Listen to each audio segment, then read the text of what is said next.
If you've ever stood in the produce aisle staring at two piles of long yellow fruits and quietly wondered if the universe was playing a prank on you, you're not alone. Bananas and plantains sit there like identical twins who secretly grew up to live very different lives.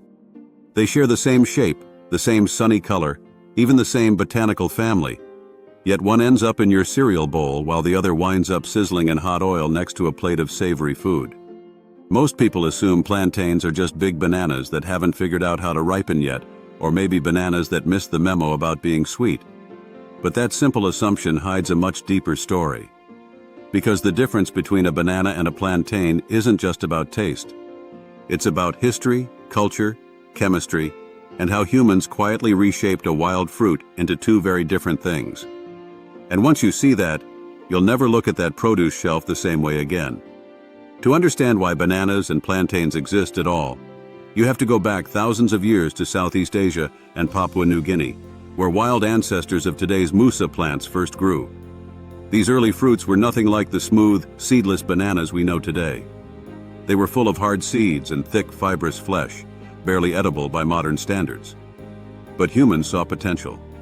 Over generations, farmers began selectively breeding plants that had more flesh and fewer seeds.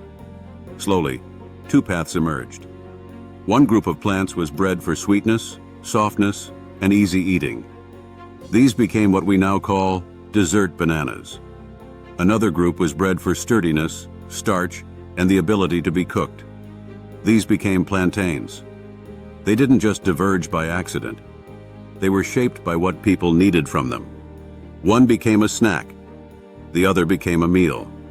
Botanically, bananas and plantains are so closely related that scientists don't even draw a hard line between them.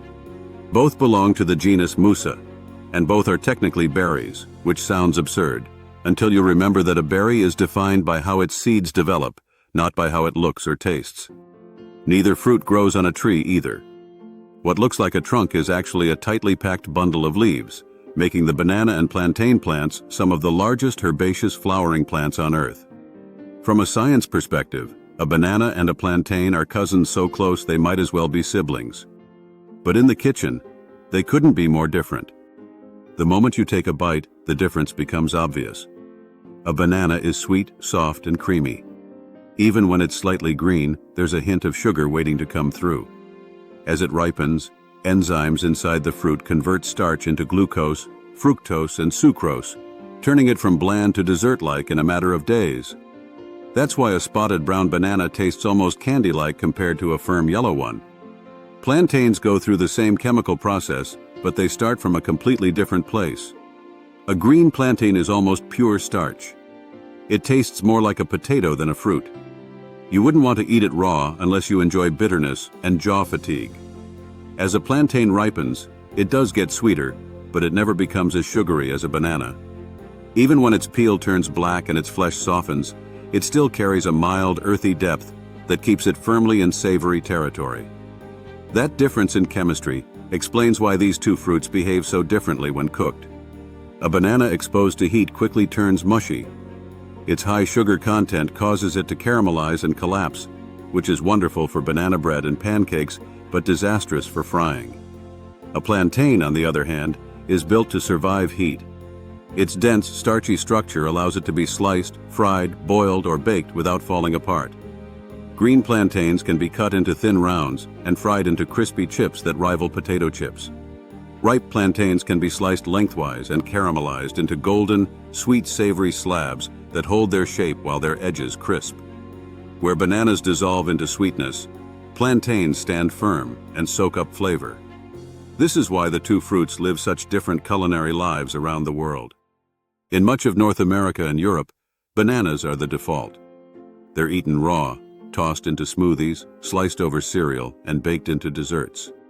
They're convenient, portable, and designed by centuries of cultivation to be eaten straight from the peel. Plantains, however, dominate kitchens across large parts of Africa, Central America, South America, and the Caribbean. In these regions, plantains are not a novelty. They are a staple. They appear in stews, side dishes, breakfasts, and street food. They are boiled and mashed, fried and flattened, baked and stuffed. In some cultures, A meal doesn't feel complete without them. Take tostones, for example, which are made from green plantains, sliced, fried, smashed, and fried again until they become golden and crunchy. Or mofongo, where fried plantains are mashed with garlic and pork into a dense, flavorful mound. Or dodo in West Africa, where ripe plantains are fried into soft, sweet slices that sit beside spicy stews. These dishes are not using plantains as a substitute for bananas.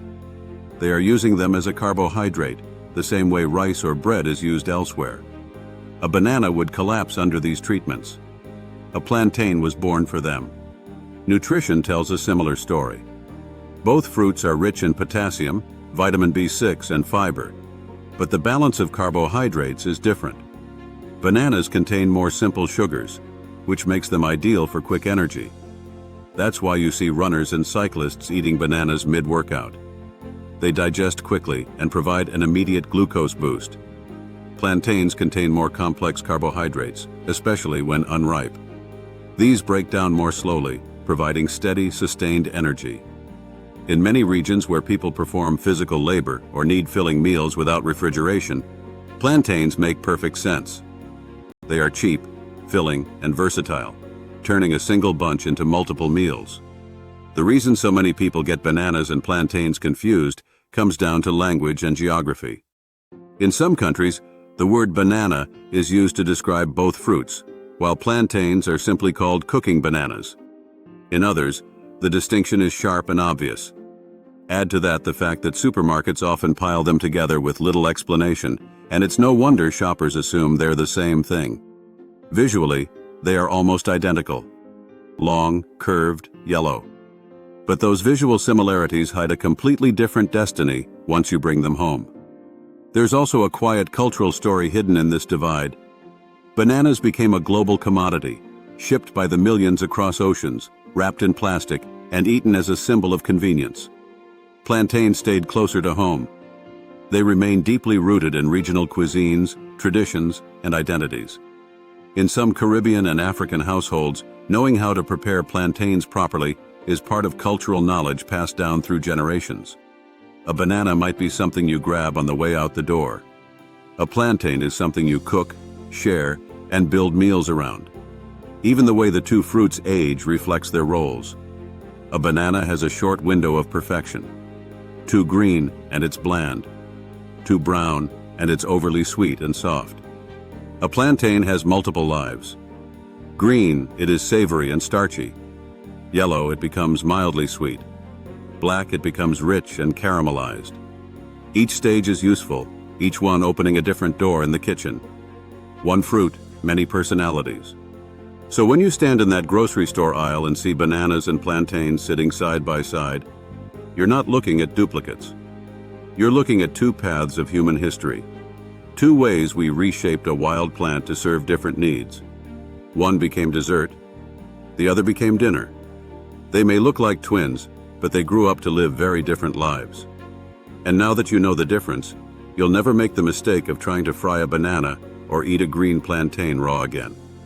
Thanks for watching. If you have an idea for our next story, drop it in the comments, and you might see it featured in a future episode. And if you enjoyed this journey through everyday mysteries, be sure to like, subscribe, and join us again as we keep uncovering the hidden stories behind the simplest things.